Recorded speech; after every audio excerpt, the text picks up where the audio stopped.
Les prix ont déjà augmenté de près de 30% en raison du coût du fret.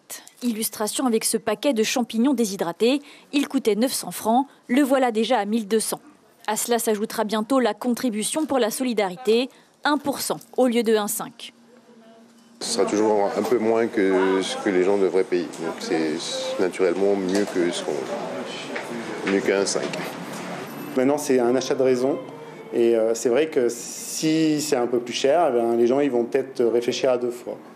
La Fédération Générale du Commerce, comme le MEDEF, réclame toujours une véritable TVA, c'est-à-dire déductible pour l'entreprise, en lieu et place de cette nouvelle taxe sèche.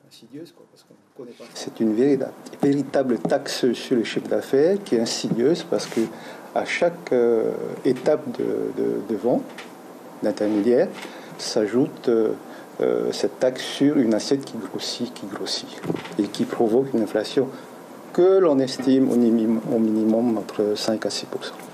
L'intersyndicale ne décolère pas. Pour elle, cette baisse annoncée ne freinera pas l'inflation. Elle réclame toujours son retrait pur et simple et l'instauration d'un impôt plus juste.